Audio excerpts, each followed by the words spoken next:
Hey guys, it's me Raymond with another video. I'm sorry I'm 3 days late. Today we've been talking about how LeBron James is now a Philadelphia 76er. As a Celtics fan, I wasn't really surprised because Sixers was already in talks of getting LeBron James anyway. We gave him JB and now they got LeBron. So to me, it's just a lose situation. Let's get into it. Adding 42-year-old LeBron James. I don't care how old he is. He's still LeBron James and still can play at a high level. He was a top 30 player in the regular season. This year rose up to a top 20-ish, 25-ish player in the playoffs, carrying the team without Luka and Reeves. With LeBron, it helps Philly's schemes, playmaking, passing, capable of averaging 20 points and 10 assists. Player who still one of the fastest players in the league, still a great transition player, still very athletic, one of the smartest players in the NBA, and is still one of the best passers and playmakers in the NBA, just like he's one of the best passers and playmakers all time. He could play the point guard position, have Maxey at the shooting guard, VJ at the forward position maybe, power forward, Brown, and then center Embiid, obviously. Or they could have VJ come off the bench, put Dean Wade at the power forward, Brown at the forward, and then Embiid at center. Having LeBron be the point guard will be great for Maxey, Jaylen Brown, and Embiid, especially Maxey, who's more of an on-ball scorer and a great off-ball scorer. But this year, he had to do so many things offensively without Embiid and with a roster that was really lacking offensively. And then let's go to Jaylen Brown.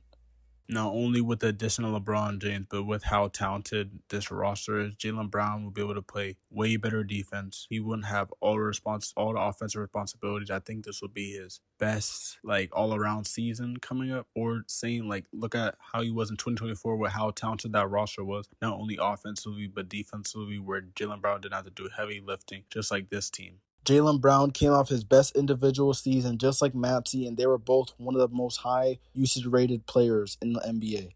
Putting Jaylen Brown off ball, even though I wouldn't say Jaylen Brown's a great off-ball player, but adding LeBron James, anything can happen. Jaylen Brown's athleticism, even though his athleticism probably regressed over the last 2 years, he still has that gravity and that off-ball scoring threat because it's Jaylen Brown, an all-star, all-NBA player, just like Maxey. Then with Embiid, all I got to say about Embiid, all we need to see him is healthy. He just needs to be healthy. That's kind of it. If he's healthy, he's still a top 11 to 15 player in the NBA like we've seen this year, the short amount of games he played. I think he could get back to that top 10 level. I heard Embiid's knee problems is gone, but we'll see. We heard so many things about Embiid's health, and it doesn't end up right. My concerns for Embiid is just his defense. We've seen in the playoffs against the Knicks, he was being hunted in that pick and roll action. He was playing massively drop where he wouldn't even contest the shooter.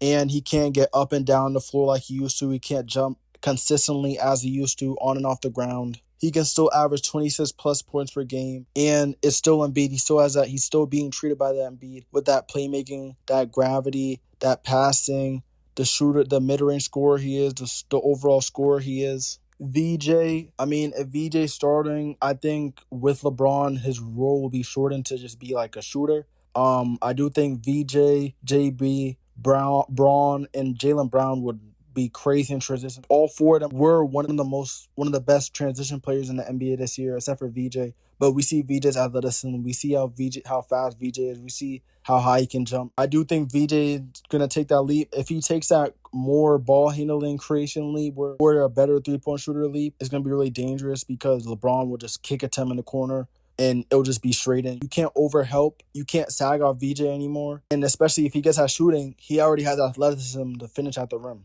They got a good bench. Me personally, Anthony Simons is a great scorer off the bench. He's a good scorer. Defense is trash, but they need a scorer off the bench. Then Dean Wade, you got a good 3-and-D player. He's probably their best defender on the team. But yeah, he can make some wide open threes. He can guard your best player a little bit.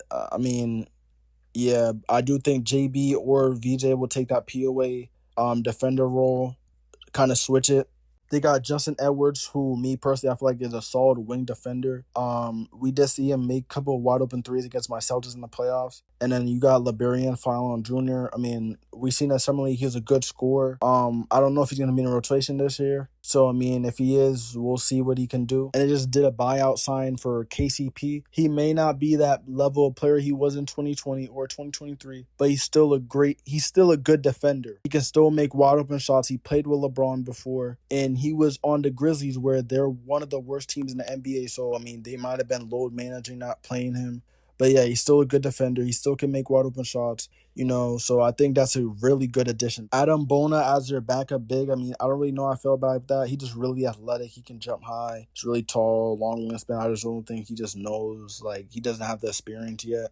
And you got a good coach, me personally, and Nick Nurse. I just want to see how he's going to fit the offense with LeBron, Brown, Embiid, Maxey, possibly VJ in the starting lineup. Four of those guys are really high usage rated players, but I do think with adding LeBron with this roster, I do think Embiid will be able to load manage as best as possible to get ready for the playoffs, because we've seen over the past couple of years the Sixers really needed Embiid in regular season, and he's always hurt. You can't do anything about it. It's part of basketball. And I think with this roster, Embiid will be able to load manage as much as he can. Will potentially not be as injury prone as he usually is. And if the Sixers do win a lot of games without him playing, probably say half the season or maybe 30% of the season, and they go into the playoffs and Embiid's fully healthy, the Sixers are going to really be dangerous. That's all I can say. And then my only concerns is just their defense. LeBron James, 42-year-old, he can't really guard that much. He's not as quick on defense as he used to be, as sliding his feet. He can still do chase on blocks, of course, with LeBron James, but the pick and roll, they might target him in the pick and roll. But we seen in the playoffs this year, he did pick up his defense to another level. And then, like what I said, Embiid, he can't go up and down the floor like that, like he used to consistently. He can't jump up and down consistently. And we seen against the Knicks, he was playing heavily drop coverage, letting people just walk into three-pointers and can't rotate like he used to. You got Maxey, who, me personally, he's a mismatch. I mean, obviously he's a mismatch, but I don't think he's a good defender. He's going to get picked on defense. You got Anthony Simons, who's also not a good defender. The only good defender on this roster are Jaylen Brown, VJ Edgecombe, Dean Wade, and KCP, Justin Edwards. But yeah, all I got to say is that's my concerns. If the Sixers are really healthy, I don't know if they're going to make the finals. I say they're contenders, but I just got to see it, because as a Celtics fan, Sixers, nothing really good happens to the Sixers. We just got to see them play. So yeah, that's all I got to say. If you guys are watching this, thank you so much for watching. Peace out.